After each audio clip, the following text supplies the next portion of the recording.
City cable news కి స్వాగతం.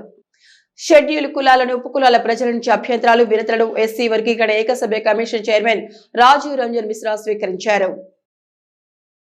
Schedule కులాల ఉపవర్గీకరణపై రాష్ట్ర ప్రభుత్వం నియమించిన ఏకసభ్య కమిషన్ శనివారం కృష్ణా జిల్లాలో పర్యటించింది. జిల్లా సాంఘిక సంక్షేమ శాఖ ఆధ్వర్యంలో జిల్లా పరిషత్ కన్వెన్షన్ హాల్లో ఎస్సీ ఉపకులాల వర్గీకరణకు సంబంధించిన అంశంపై ఆయా కులాల ప్రతినిధులు, ప్రజలు, ఉద్యోగ సంఘాలు, కుల సంఘాల నాయకుల నుంచి ఏకసభ్య కమిషన్ చైర్మన్ రాజీవ్ రంజన్ మిశ్రా వినతులు, అభిప్రాయాలు, సూచనలు స్వీకరించారు.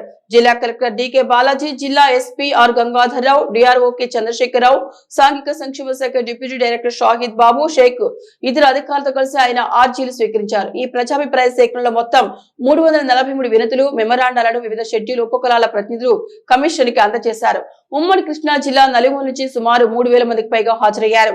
ఈ సందర్భంగా పలు ఎస్సీ ఉపకుల సంఘాలు, ఉద్యోగ సంఘాల ప్రతినిధులు మాట్లాడుతూ ఎస్సీ వర్గీకరణ, కులాల పునర్విభజనపై అందిన ఫిర్యాదులు, విజ్ఞప్తులను పూర్తిగా చర్చించి తదుపరి చర్యల నిమిత్తం కమిషన్ ప్రభుత్వానికి అందజేయాలని విజ్ఞప్తి చేశారు. ఈ కార్యక్రమంలో ఆర్జీఓ కె స్వాతి, డిఎస్పీ ఎండి అబ్దుల్ సుభాన్, సహాయ సంక్షేమ అధికారులు పాల్గొన్నారు. ఇనుగుదురు పోలీస్ స్టేషన్ పరిధిలో మైనర్ బాలికపై గుర్తు తెలియని వ్యక్తులు అత్యాచార యత్నానికి పాల్పడ్డారు.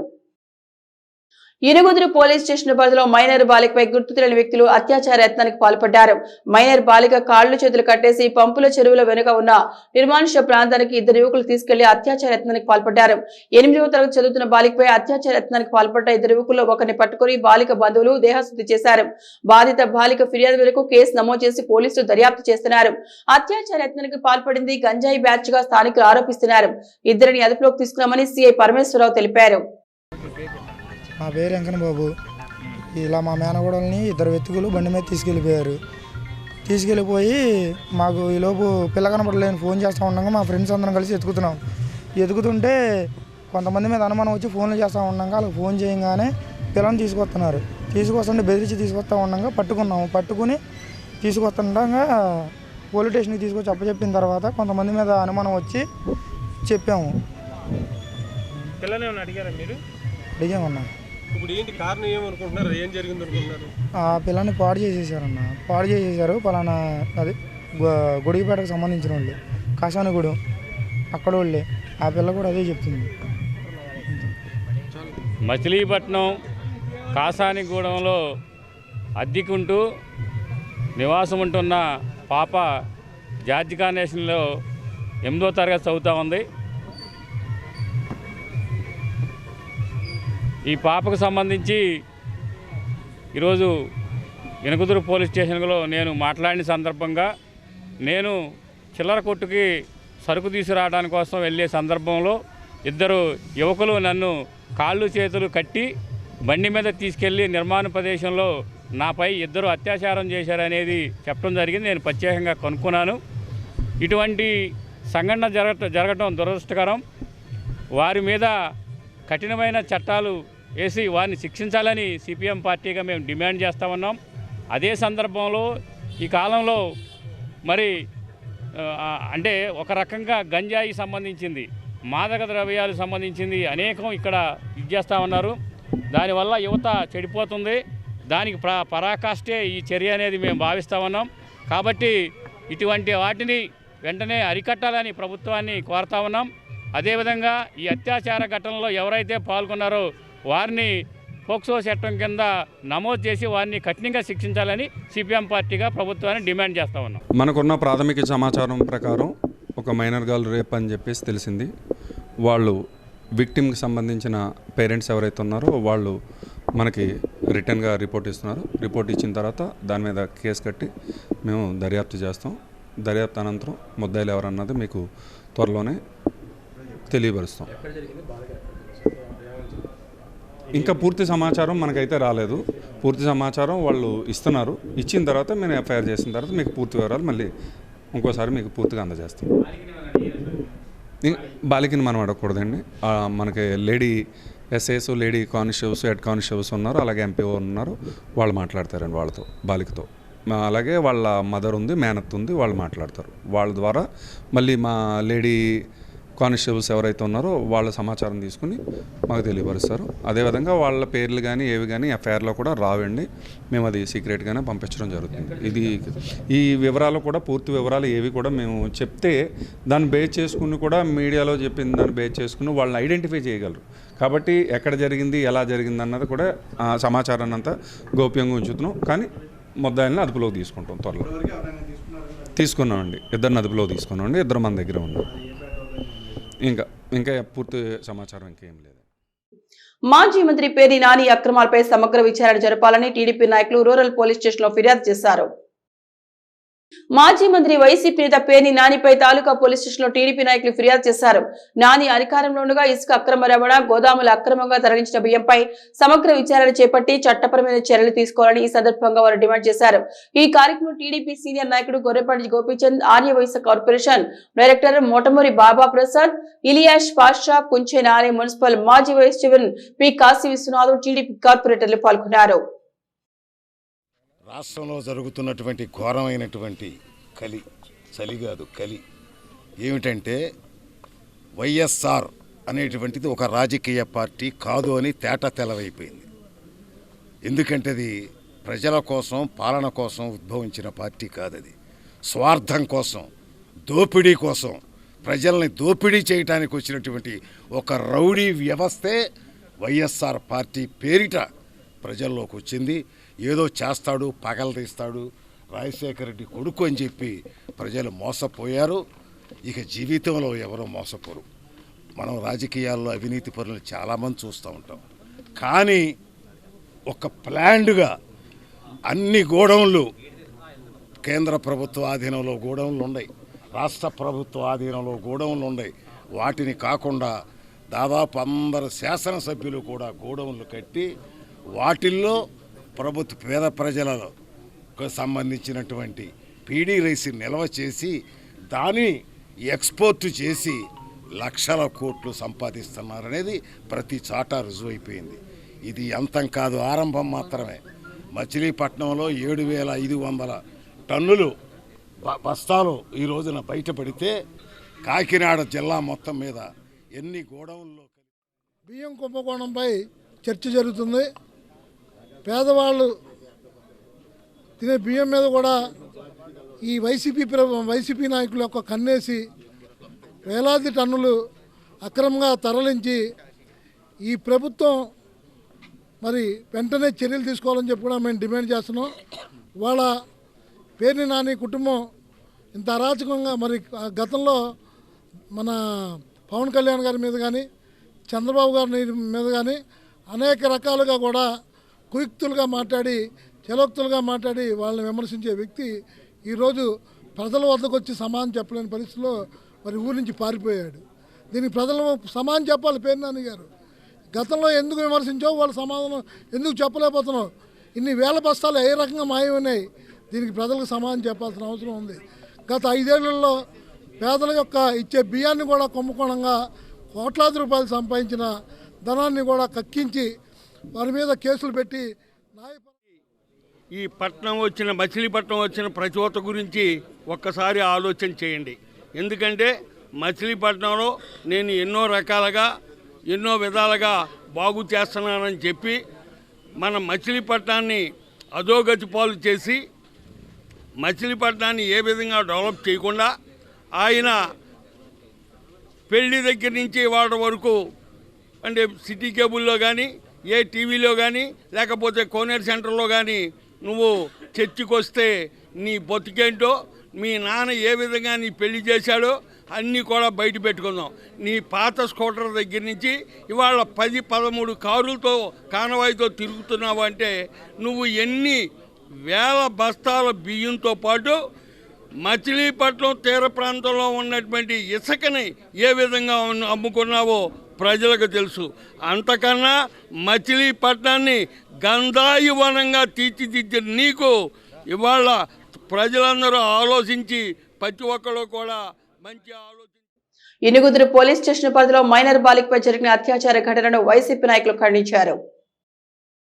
ఇనుగుంద్రు పోలీస్ స్టేషన్ పరిధిలో అత్యాచార ఘటనలో చికిత్స పొందుతున్న బాలికను ప్రభుత్వ ఆసుపత్రిలో మేయర్ చిటికల వెంకటేశ్వరమ్మ వైసీపీ నాయకులు పరామర్శించారు. ఈ సందర్భంగా వారు మాట్లాడుతూ మైనర్ బాలికపై జరిగిన అత్యాచార ఘటనకు బాధ్యులైన వారిని కఠినంగా శిక్షించాలని డిమాండ్ చేశారు. ఇటువంటి ఘటనలు పునరావృతం కాకుండా చర్యలు చేపట్టాలన్నారు. బాధిత బాలికకు మెరుగైన వైద్య చికిత్స అందించాలన్నారు. డిప్యూటీ మేయర్ శీలం భారతి, కార్పొరేటర్లు మేకల సుబ్బన్న, అయినాల తాతారావు, మాచవరపు రాంప్రసాద్, పార్టీ నాయకుడు గాజుల భగవాన్ తదితరులు బాధిత బాలికను పరామర్శించిన వారిలో ఉన్నారు. ఈ రోజున చూస్తున్నట్లయితే సర్వసభ్య సమాజం తల దించుకునే విధంగా ఉన్నదా అనటానికి ఇది ఒక నిదర్శనంగా ఉంది. ఆ పాపను చూస్తే చాలా బాధాకరంగా అనిపించింది. ఒక 13 సంవత్సరాలు ఉంటాయేమో, మైనర్ బాలిక, చిన్న ఆవిడ. ఆ పాప షాప్కి ఏదో పని మీద షాప్కి వెళ్తుందంట. వెళ్ళేటప్పుడు ఒక 3 యువకులు ఎవరో తీసుకెళ్ళి ఆ పాపని మరి ఏం చేశారు ఏంటి, ఇంక వివరాలు అయితే ఏం తెలియదు. పూర్తిగా విషయం మాకు కూడా తెలియదు. ఇప్పుడు ఫోన్లో చూసి ఎమ్మటే మేము ఇక్కడ రావటం జరిగింది. ఇవన్నీ కూడా పరిశీలన చేసి ఇప్పుడు ఉన్నటువంటి ప్రభుత్వాలు మరి మీరు కూడా మన ఇంటి ఆడపిల్లలాగా భావించి వాళ్ళకి తోడుగా ఉండి ఎవరైతే ఇలాంటి అమానుషమైన పనులు చేస్తున్నారో వాళ్ళు ఇంకొక తప్పు జరగకుండా ఉండే విధంగా చర్యలు తీసుకోమని మీ అందరినీ వేడుకుంటున్నాం. చాలా బాధగా ఉంది. ఇవాళ ఆడవాళ్ళు బయటికి రావాలంటే కూడా చాలా భయంకరమైన పరిస్థితులు ఎదుర్కొంటున్నాం. విషయం నిన్న ఒక మైనర్ బాలికని ఇద్దరు కాళ్ళు చేతులు కట్టేసి తీసుకెళ్ళి అగాత్యానికి పాల్పడ్డారని విషయం తెలిసింది. ఇంకా క్లియర్గా లేదు. ఆ పాపను చూస్తుంటే అసలు వాళ్ళకి కళ్ళు ఏ దృష్టితో చూస్తున్నారు అనేది అర్థం అవట్లేదు. గంజాయి బ్యాచ్ అది బందర్లు ఎక్కువైపోతున్నారు. ఏ గవర్నమెంట్ అయినా, మాదైనా సరే, ఇప్పుడున్న గవర్నమెంట్ అయినా సరే, అలాంటి యదవల్ని కఠినంగా శిక్షించాలని మేము కోరుకుంటున్నాం. ఈ యొక్క జరుగుతున్నటువంటి సంఘటనలు ఖండించండి. సభ్య సమాజం తలదించుకునే విధంగా మైనర్ బాలికని యొక్క ఇబ్బంది పెడతాం అనేది చాలా ఇబ్బందికరంగా ఉంది. అదేవిధంగా ఈ యొక్క రేట్లు తగ్గించి, మద్యం రేటు తగ్గించి చక్కగా అందరూ నాణ్యమైనటువంటి విద్యను పక్కన పెట్టేసి నాణ్యమైనటువంటి మద్యాన్ని ఏర్లు పార్లు చేస్తున్నటువంటి ఈ యొక్క గవర్నమెంట్ వారికి కానీ, అదేవిధంగా సేఫ్ హ్యాండ్స్ అని చెప్పినటువంటి ఈ యొక్క పెద్దలు కానీ, ఏం సేఫ్ హ్యాండ్స్, రోడ్డు మీద బాలికలు తిరగకూడదా, రోడ్డు మీద లేడీస్ తిరగకూడదా, ఇదేనా సేఫ్ హ్యాండ్స్ అంటే? రాష్ట్రం సేఫ్ హ్యాండ్స్ అంటే ఇదేనా? ఈ యొక్క ఎవరైనా సరే మానవతా మనుషులు ఉన్నటువంటి ఎవరైనా సరే దీని యొక్క ఘటనని ఖండించాలని చెప్పేసి ప్రతి ఒక్కరూ ఈ యొక్క సభ్య సమాజం తలదించుకునే విధంగా ఉన్నటువంటి ఈ యొక్క సంఘటన ప్రతి ఒక్కరూ ఖండించాలని చెప్పేసి కొల్లు ఫౌండేషన్ ఆధ్వర్యంలో ఏర్పాటు చేసిన వాలీబాల్ టోర్నమెంట్ ను మంత్రి కొల్లు రవీంద్ర సతీమణి కొల్లు నీలిమ ప్రారంభించారు. కొల్లు ఫౌండేషన్ ఆధ్వర్యంలో పద్మావతి హిందూ కాలేజ్ ఆవరణలో ఏర్పాటు చేసిన వాలీబాల్ టోర్నమెంట్ ను మంత్రి కొల్లు రవీంద్ర సతీమణి కొల్లు నీలిమ ప్రారంభించారు. ఈ సందర్భంగా ఆమె మాట్లాడుతూ కూటమి ప్రభుత్వం క్రీడలకు అత్యంత ప్రాధాన్యత ఇస్తోందన్నారు. కొల్లు ఫౌండేషన్ ఆధ్వర్యంలో ఇటీవల క్రికెట్ పోటీలు నిర్వహించడం జరిగిందన్నారు. తాజాగా నిర్వహిస్తున్న వాలీబాల్ పోటీల్లో 18 జట్లు పాల్గొంటున్నట్లు ఆమె తెలిపారు. కొల్లు ఫౌండేషన్ క్రీడాకారులను ప్రోత్సహిస్తున్నట్లు ఆమె వివరించారు. ఈ కార్యక్రమంలో టీడీపీ నాయకులు కొల్లు పునీత్, సలీం, పల్లపాటి అభినవ్, కార్పొరేటర్ సమతా కీర్తి తదితరులు పాల్గొన్నారు. అందరికీ నమస్కారం. ఈరోజు కొల్లు ఫౌండేషన్ ఆధ్వర్యంలో వాలీబాల్ టోర్నమెంట్ స్టార్ట్ చేయడం జరిగింది. ఇది ఈ రోజు నుంచి ఈ నెల 30వ తారీఖు వరకు జరుగుతుంది. ఇప్పుడు దాకా 18 టీమ్స్ అనేది రిజిస్టర్ అయ్యి ఇప్పుడు గేమ్స్ అనేది మొదలైంది. ఇప్పుడు ఈ టోర్నమెంట్లో ఎవరైతే గెలిచారో వాళ్ళకి వచ్చే నెల 3, 4 తారీఖుల్లో జరిగే యువ కెరటాల్లో వాళ్ళకి ప్రైజ్ డిస్ట్రిబ్యూషన్ ఇవ్వటం అనేది జరుగుతుంది. ఈ టీమ్స్ అనేది అందరూ సపోర్ట్ చేయాలి వచ్చి అని చెప్పి కోరుకుంటున్నాను. ఈరోజు కొల్లు ఫౌండేషన్ ఆధ్వర్యంలో యువ కెరటాలను పురస్కరించుకుని వాలీబాల్ టోర్నమెంట్లని ఏర్పాటు చేయడం జరిగింది. క్రీడాకారుల్లో ఉన్న వాళ్ళ నైపుణ్యాన్ని బయటికి తీస్తా కోసం కొల్లు రవీంద్ర గారు, అలాగే కొల్లు ఫౌండేషన్ చైర్మన్ గారు అయిన కొల్లు నీలిమ గారు, అలాగే పునీత్ బాబు గారు, వీళ్ళు ఎప్పుడూ సపోర్ట్గా ఉంటారు. ఇన్ ఫ్యూచర్లో ఇలాంటి క్రీడలు చాలా జరుగుతాయి. వీటన్నిటికీ క్రీడాకారులందరూ సహకరించాలని చెప్పి మచిలీపట్నం, రేపల్లె, బాపట్ల రైల్వే లైన్ నిర్మాణ పనులు త్వరలో ప్రారంభమవుతాయని ఎంపీ బాలశౌరి వెల్లడించారు. మచిలీపట్నం రేపల్లె బాపట్ల రైల్వే లైన్ నిర్మాణ పనులు త్వరలో ప్రారంభమవుతాయని ఎంపీ బాలశౌరి వెల్లడించారు. ఆర్ఎన్బి గెస్ట్ హౌస్ లో ఏర్పాటు చేసిన మీడియా సమావేశంలో ఆయన మాట్లాడుతూ ఈ రైల్వే మార్గాల డిపిఆర్ సర్వే పనుల నిమిత్తం 3 కోట్ల రూపాయల నిధులు రైల్వే శాఖ మంజూరు చేస్తున్నారు. ఈ రైల్వే మార్గం నిర్మాణ పనులు 1-2 ఏళ్లలో ప్రారంభం అవగలవన్నారు. దీనివల్ల విజయవాడ మీదుగా చెన్నై వెళ్లే రైళ్ల రద్దీని నివారించవచ్చున్నారు.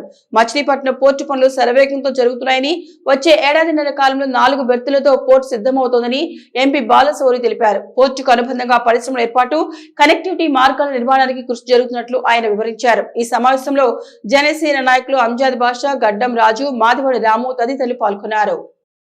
గత ఎన్నికల్లో మీ ఇచ్చినటువంటి హామీల్లో ఎస్పెషల్గా పోర్ట్ అనేది శరవేగంగా పనులు జరుగుతూ ఉన్నాయి. నాకు తెలిసి ఒక 1.5 ఇయర్లో 4 బర్తులు కూడా కంప్లీట్ అయిపోతాయి. అది వస్తే డెఫినెట్గా కంప్లీట్ కాగానే మచిలీపట్నం రూపురేఖలన్నీ కూడా మారిపోతాయి.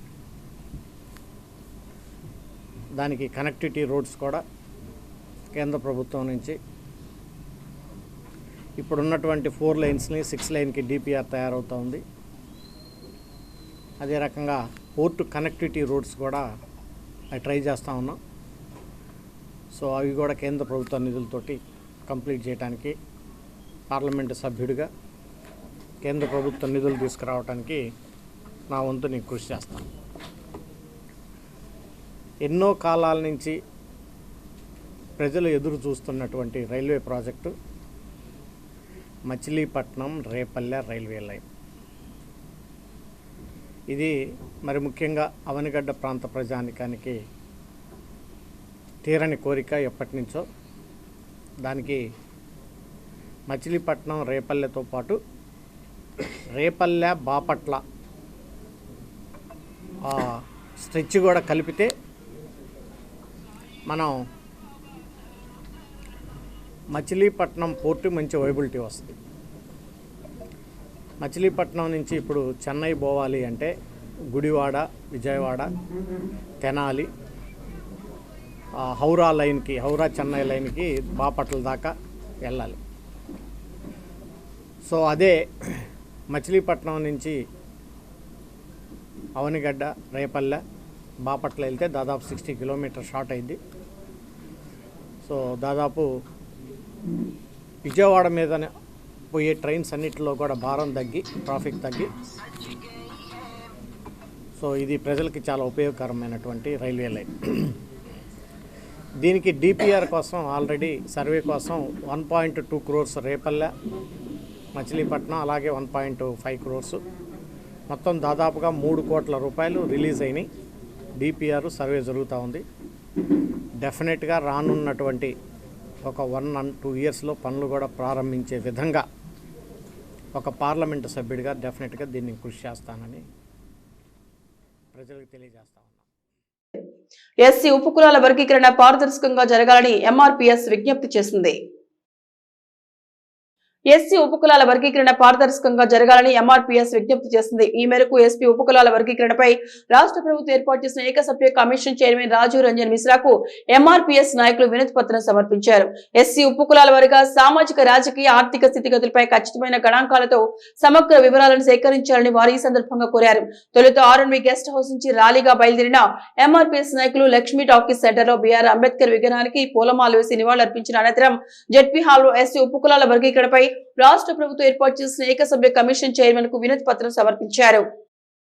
షెడ్యూల్డ్ కులాల రిజర్వేషన్ల వర్గీకరణ అంశంపైన అధ్యయనం చేయడానికి విచ్చేసినటువంటి శ్రీ రాజీవ్ రంజన్ మిశ్రా కమిషనర్ గారిని మనమందరం కూడా స్వాగతిస్తూ, మీరందరూ కూడా ఉమ్మడి కృష్ణా జిల్లా వ్యాప్తంగా విచ్చేసినటువంటి మీ అందరికీ ముందుగా నమస్కారాలు తెలియజేస్తూ, ఏదైతే ఈ సంవత్సరం ఆగస్టు 1వ తారీఖున సుప్రీంకోర్టు ఇచ్చినటువంటి తీర్పు ద్వారా రిజర్వేషన్ల వర్గీకరణ అనేది రాష్ట్ర పరిధిలో అని చెప్పిన తర్వాత ఆంధ్రప్రదేశ్ ప్రభుత్వం, గౌరవ ముఖ్యమంత్రి శ్రీ నారా చంద్రబాబు నాయుడు గారు మనకి ఈ రాష్ట్రంలో ఏకసభ్య కమిషన్ వేసి షెడ్యూల్డ్ కులాల రిజర్వేషన్ల వర్గీకరణ పైన అధ్యయనం చేయమని కమిషన్ పంపించిన నేపథ్యంలో వారు ఇక్కడికి రావడం జరిగింది.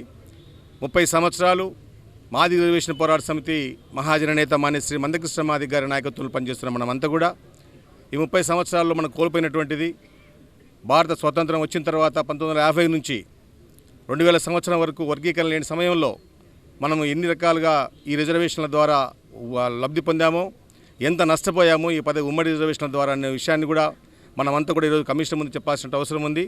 అదే సందర్భంలో 2000 సంవత్సరంలో మరి 4.5 సంవత్సరాల కాలం పాటు వర్గీకరణ అమలైన తర్వాత మాదిగా విద్యార్థులు, ఉద్యోగులు, అదేవిధంగా అన్ని రకాల నియమించబడినటువంటి రాజీవ్ రంజీవ్ మిశ్రా ఏకసభ్య కమిషన్ చైర్మన్ గారు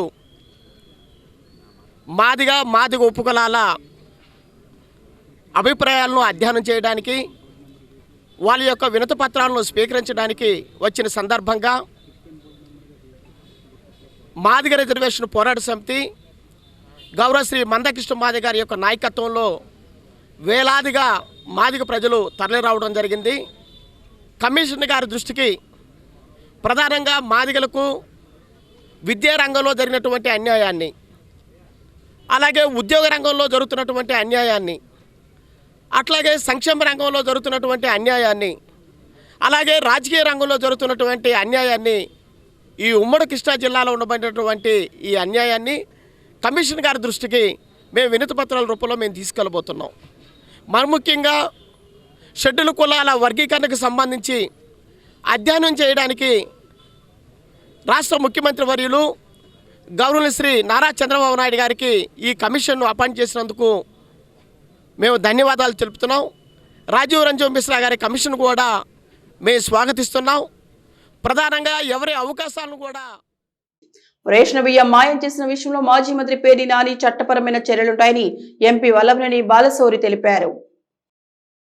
అవినీతికి పాల్పడే ఏ ఒక్కరిని కూటమి ప్రభుత్వం ఉపేక్షించదని ఎంపీ వల్లభనేని బాలశౌరి తెలిపారు. మీడియా సమావేశంలో ఆయన మాట్లాడుతూ మాజీ మంత్రి పేర్ని నానికి చెందిన రేషన్ బియ్యం మాయం కేసులో చట్టం తన పని తాను చేస్తోందన్నారు. పేదల బియ్యాన్ని అమ్ముకున్న పేర్ని నానిపై చట్టపరమైన చర్యలు ఉంటాయన్నారు. మాయమైన బియ్యానికి డబ్బులు చెల్లించినంత మాత్రాన తప్పించుకోలేరని అన్నారు. ప్రజల వారికి సేవ చేయడానికి అధికారం ఇస్తారని పెత్తనం చేయడం, వ్యంగ్యంగా వ్యాఖ్యలు చేయడం కానీ కాదని పేర్ని నాని గుర్తుంచుకోవాలన్నారు. మనల్ని ఒక ప్రజాప్రతినిధిగా ఎన్నుకునేది ప్రజలు దేనికంటే సేవ చేయడానికి మనల్ని ఎన్నుకుంటారు, అంతేగాని మనం పెత్తనం చేయడానికి ఎన్నుకోరు. పెత్తనం, ఎటకారం, ఓవర్ యాక్షను ఇవన్నీ చేస్తే ఇంతే ఉంటుంది. ఎవరికైనా జీవితాల్లో లైఫ్ అనేది ఇంతే ఉంటుంది. బేసిక్గా ఏంటంటే ప్రజలు మనల్ని ఎన్నుకునేది సేవ చేయడం కోసం. సో మనం అంతవరకు రిస్ట్రిక్ట్ అయ్యి మనదేంటో మనం బాధ్యత తెలుసుకొని సేవ చేస్తే అది బెటర్. పెత్తనాలు తగ్గించాలి. మిగిలిన వాళ్ళ మీద పెత్తనాలు చేయటం, ఎటకారాలు ఇవన్నీ చేస్తే ఇదే రకంగా ఉంటాయి. ఏది ఏమైనా ప్రభుత్వం చట్టం తన పని తను చేసుకుపోయింది. సో దీని మీద నాకు తెలిసినంతవరకు ఒక సిట్ ఏదో ఏర్పాటు చేస్తారంటున్నారు. ఆ రిపోర్ట్ రానివ్వండి. బట్ ఏదైనా సరే చట్టం ముందు ఎవరైనా సరే, ఎంత పెద్దోళ్ళైనా సరే సమానమే. సో చట్టం చేసే పని చట్టం చేస్తుంది. మీరు అనుకున్నట్టుగా ఏదో వైసీపీ ప్రభుత్వం మనకి సపోర్ట్ చేస్తుందనో లేకపోతే ఇంకోటనో అలా ఎక్కడ ఉండదు జనరల్గా. సో అధికారులు అంటే పోలీస్ అధికారులు కానీ, ఐఏఎస్ అధికారులు కానీ రాష్ట్రంలో వాళ్ళే ఉంటారు. ఏ ప్రభుత్వం వచ్చినా వాళ్ళు అటు ఇటు ట్రాన్స్ఫర్ అవుతుంటారు. అంతగా తప్ప దాంట్లో పెద్ద ఇష్యూ ఏమి ఉండదు. వాళ్ళు ఏముండదు, మొత్తం మానిటరింగ్ సిస్టమ్ ఉంటుంది. పై అధికారులు చూస్తూనే ఉంటారు. అలా ఏముండదు. నేను చెప్పాను కదా, చట్టం కింద అందరూ సమానమే. సో చట్టం డెఫినెట్గా తను పని చేసుకొని పోయిద్ది. సో చెప్పాను కదా, మనను ప్రజాప్రతినిధులుగా ఎన్నుకునేది సేవ చేయడం కోసం. మనం ఆ రకమైనటువంటి సేవ చేస్తే సమాజంలో గౌరవం ఉంటుంది. సిటీ కేబుల్ న్యూస్ సమాప్తం.